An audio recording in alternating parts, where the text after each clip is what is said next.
As an actor, I get scripts. And it's my job to stay on script, to say my lines, and bring to life a character that someone else wrote. Over the course of my career, I've had the great honor playing some of the greatest male role models ever represented on television. You might recognize me as male escort number one, photographer, date rapist, shirtless date rapist from the award-winning Spring Break Shark Attack, shirtless medical student, a shirtless steroid-using con man, and in my most well-known role as Raphael, a brooding, reformed playboy who falls for, of all things, a virgin, and who's only occasionally shirtless. Now, these roles don't represent the kind of man I am in my real life, but that's what I love about acting. I get to live inside characters very different than myself. But every time I got one of these roles, I was surprised, because most of the men I play ooze machismo, charisma, and power. And when I look in the mirror, that's just not how I see myself. But it was how Hollywood saw me. And over time, I noticed a parallel between the roles I would play as a man, both on screen and off. I've been pretending to be a man that I'm not my entire life. I've been pretending to be strong when I felt weak, confident when I felt insecure, and tough when really I was hurting. I think for the most part, I've just been kind of putting on a show. But I'm tired of performing. And I can tell you right now that it is exhausting trying to be man enough for everyone all the time. Now, right? My brother heard that. And for as long as I can remember, I've been told the kind of man that I should grow up to be. As a boy, all I wanted was to be accepted and liked by the other boys. But that acceptance meant I had to acquire this almost disgusted view of the feminine. And since we were told that feminine is the opposite of masculine, I either had to reject embodying any of these qualities or face rejection myself. This is the script that we've been given. Right? Girls are weak and boys are strong. This is what's being subconsciously communicated to hundreds of millions of young boys and girls all over the world, just like it was with me. Well, I came here today to say, as a man, that this is wrong, this is toxic, and it has to end.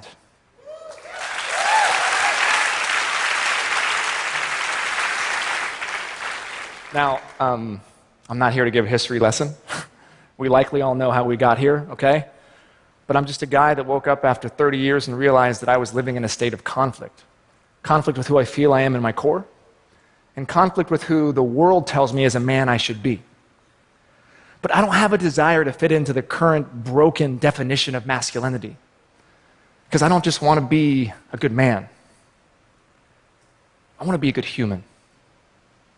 And I believe the only way that can happen is if men learn to not only embrace the qualities that we were told are feminine in ourselves, but to be willing to stand up, to champion and learn from the women who embody them. Now, men, I'm not saying that everything we've learned is toxic, okay?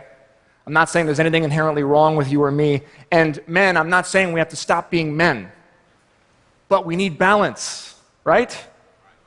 We need balance. And the only way things will change is if we take a real honest look at the scripts that have been passed down to us from generation to generation, and the roles that, as men, we choose to take on in our everyday lives. So speaking of scripts, the first script I ever got came from my dad. My dad is awesome.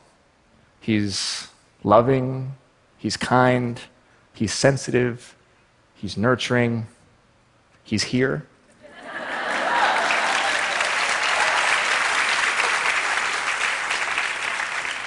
He's crying. But, sorry, Dad, as a kid, I resented him for it, because I blamed him for making me soft, which wasn't welcomed in the small town in Oregon that we had moved to, because being soft meant that I was bullied. See, my dad wasn't traditionally masculine, so he didn't teach me how to use my hands. He didn't teach me how to hunt. how to fight, man stuff. Instead, he taught me what he knew, that being a man was about sacrifice and doing whatever you can to take care of and provide for your family. But there was another role I learned how to play from my dad, who I discovered learned it from his dad, a state senator who later in life had to work nights as a janitor to support his family. And he never told a soul. That role was to suffer in secret. And now 3 generations later, I find myself playing that role too. So why couldn't my grandfather just reach out to another man and ask for help? Why does my dad to this day still think he's got to do it all on his own? I know men who would rather die than tell another man that they're hurting. But it's not because we're just all like strong, silent types. It's not. A lot of us men are really good at making friends and talking, just not about anything real. If it's about work, or sports, or politics, or women, we got no problem sharing our opinions. But if it's about our insecurities, or our struggles, our fear of failure, then it's almost like we become paralyzed. At least, I do. So some of the ways that I've been practicing breaking free of this behavior are by creating experiences that force me to be vulnerable. So if there's something I'm experiencing shame around in my life, I practice diving straight into it, no matter how scary it is, and sometimes even publicly. Because then in doing so, I take away its power. And my display of vulnerability can, in some cases, give other men permission to do the same. As an example, a little while ago, I was wrestling with an issue in my life that I knew I needed to talk to my guy friends about. But I was so paralyzed by fear that they would judge me and see me as weak, and I would lose my standing as a leader, that I knew I had to take them out of town on a 3-day guys trip just to open up. And guess what? It wasn't until the end of the 3rd day that I finally found the strength to talk to them about what I was going through. But when I did, something amazing happened. I realized that I wasn't alone, because my guys had also been struggling. And as soon as I found the strength and the courage to share my shame, it was gone. Now, I've learned over time that if I want to practice vulnerability, then I need to build myself a system of accountability.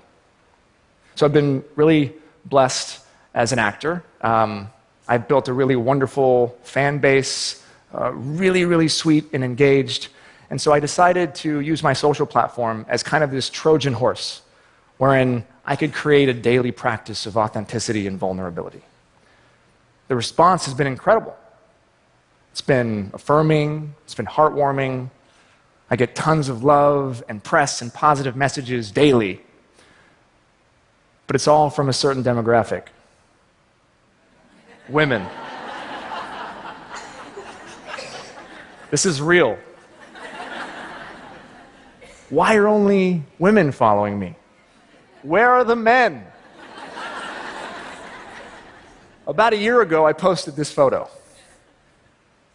Now, afterwards, I was scrolling through some of the comments, and I noticed that one of my female fans had tagged her boyfriend in the picture. And her boyfriend responded by saying, "Please stop tagging me in gay shit." Thanks. As if being gay makes you less of a man, right? So I took a deep breath, and I responded. I said very politely that I was just curious, because I'm on an exploration of masculinity, and I wanted to know why my love for my wife qualified as gay shit. And then I said, honestly, I just wanted to learn.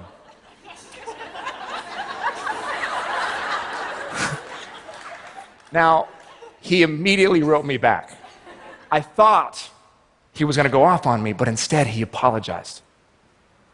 He told me how growing up, public displays of affection were looked down on.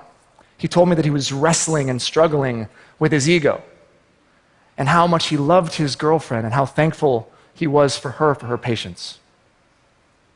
And then a few weeks later, he messaged me again. This time he sent me a photo of him on one knee proposing.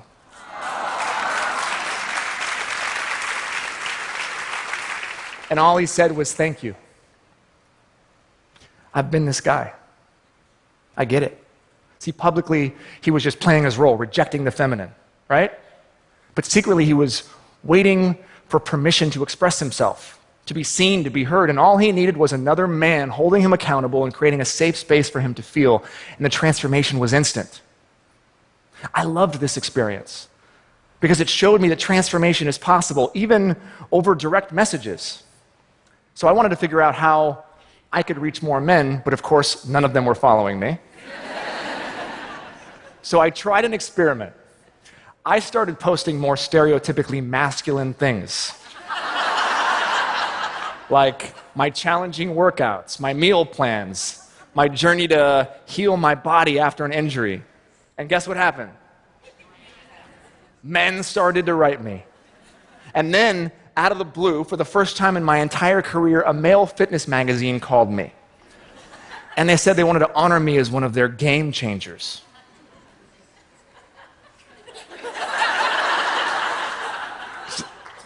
Is that really game changing? Or is it just conforming? And see, that's the problem. It's totally cool for men to follow me when I talk about guy stuff and I conform to gender norms. But if I talk about how much I love my wife or my daughter or my 10-day-old son, how I believe that marriage is challenging but beautiful, or how as a man I struggle with body dysmorphia, or if I promote gender equality, then only the women show up. Where are the men? So men.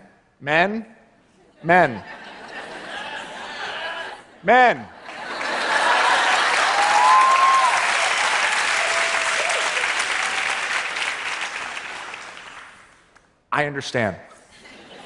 Growing up, we tend to challenge each other.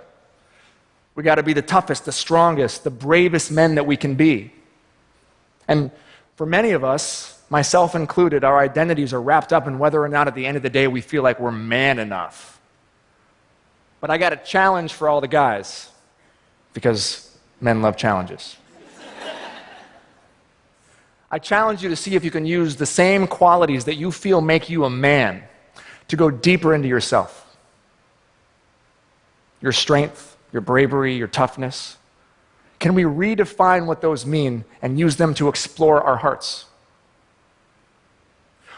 Are you brave enough to be vulnerable? To reach out to another man when you need help?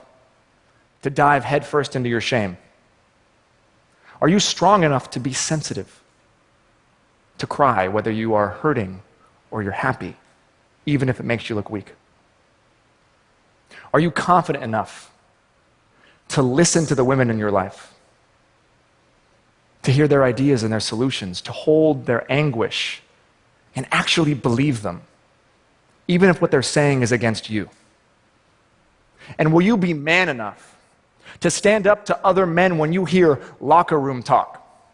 When you hear stories of sexual harassment, when you hear your boys talking about grabbing ass or getting her drunk, will you actually stand up and do something so that one day we don't have to live in a world where a woman has to risk everything and come forward to say the words, "Me too"?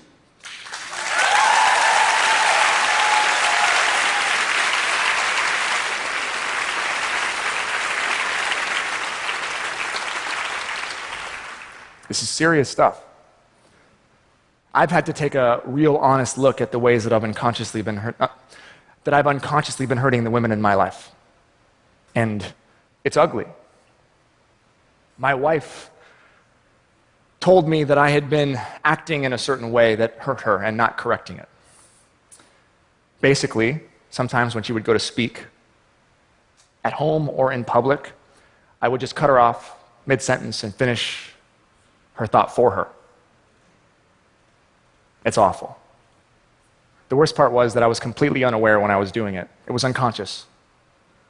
So here I am doing my part, trying to be a feminist, amplifying the voices of women around the world, and yet at home, I am using my louder voice to silence the woman I love the most. So I had to ask myself a tough question. Am I man enough to just shut the hell up and listen?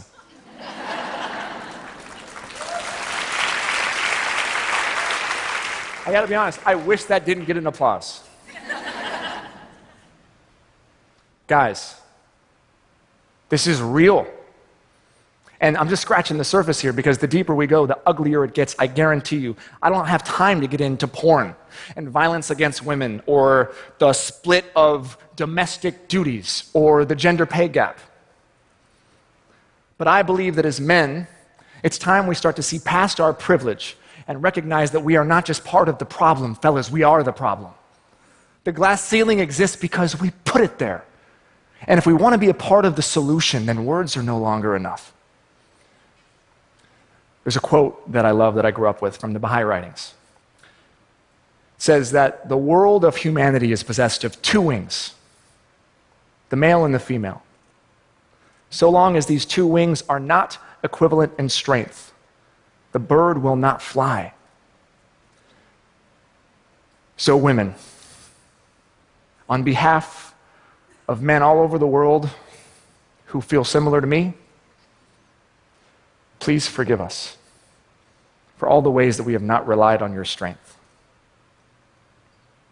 And now I would like to ask you to formally help us, because we cannot do this alone. We are men. We're going to mess up.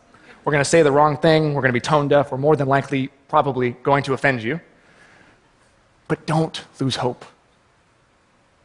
We're only here because of you. And like you, as men, we need to stand up and become your allies as you fight against pretty much everything. We need your help in celebrating our vulnerability and being patient with us as we make this very, very long journey from our heads to our hearts. And finally, to parents. Instead of teaching our children to be brave boys or pretty girls, can we maybe just teach them how to be good humans? So back to my dad. Growing up, yeah, like every boy, I had my fair share of issues. But now I realize that it was even thanks to his sensitivity and emotional intelligence that I'm able to stand here right now talking to you in the first place. The resentment I had for my dad, I now realize had nothing to do with him. It had everything to do with me and my longing to be accepted and to play a role that was never meant for me. So while my dad may have not taught me how to use my hands, he did teach me how to use my heart. And to me, that makes him more of a man than anything. Thank you.